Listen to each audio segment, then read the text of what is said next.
Assalamualaikum warahmatullahi wabarakatuh. Hai semuanya, perkenalkan saya Yonasya Fitri dengan NIM 210304259. Saya seorang mahasiswi di Universitas Muhammadiyah Riau dengan program Studi Manajemen. Di sini saya akan mempresentasikan tugas metodologi penelitian saya dengan judul Pengaruh Rasio Profitabilitas terhadap Perusahaan Industri Barang dan Konsumsi. Baik, langsung saja saya masuk ke materi yang pertama, yaitu masalah yang mempengaruhi profitabilitas. Suatu perusahaan dapat diketahui dari angka-angka rasio keuangan lainnya. Di antaranya adalah rasio likuiditas. Rasio likuiditas digunakan untuk mengukur kemampuan perusahaan untuk memenuhi liabilitas jangka pendeknya. Horne dan Wakawash menyatakan current ratio merupakan rasio likuiditas yang menunjukkan kemampuan perusahaan untuk membayar liabilitas jangka pendeknya dengan menggunakan aset lancarnya. Semakin tinggi rasio lancar, maka akan semakin besar kemampuan perusahaan untuk membayar tagihannya. Berikutnya ada 3 faktor yang mempengaruhi profitabilitas. Yang pertama yaitu return on asset, atau yang biasa kita sebut dengan ROA. Faktor yang mempengaruhi ROA merupakan rasio yang digunakan untuk mengukur kemampuan manajemen perusahaan dalam memperoleh keuntungan laba secara keseluruhan. Semakin besar ROA pada suatu perusahaan, maka semakin besar pula tingkat keuntungan yang dicapai perusahaan dan semakin baik pula posisi perusahaan tersebut dari segi penggunaan aset.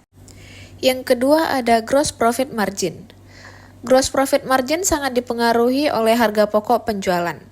Apabila harga pokok penjualan meningkat, maka gross profit margin akan menurun.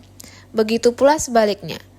Nilai GPM yang tinggi menandakan kemampuan perusahaan menghasilkan laba pada tingkat penjualan tertentu. Yang ketiga ada net profit margin. Net profit margin atau margin laba bersih merupakan ukuran keuntungan dengan membandingkan antara laba setelah bunga dan pajak dibandingkan dengan penjualan. Rasio ini menunjukkan pendapatan bersih perusahaan atas penjualan. Net profit margin atau margin laba bersih sama dengan laba bersih dibagi dengan penjualan bersih. Selanjutnya ada populasi dan sampel. Yang pertama yaitu populasi. Apa itu populasi?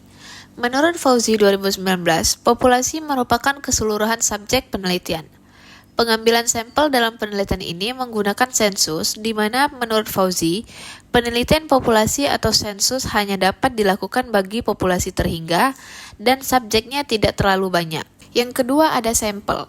Menurut Sari 2021, sampel merupakan bagian dari jumlah karakteristik oleh populasi tersebut. Dikarenakan keterbatasan waktu dan banyaknya mahasiswa Universitas Muhammadiyah Riau, khususnya Fakultas Ekonomi dan Bisnis Prodi Manajemen, maka yang menjadi sampel dari penelitian ini hanya sebagian dari mahasiswa Prodi Manajemen Fakultas Ekonomi dan Bisnis.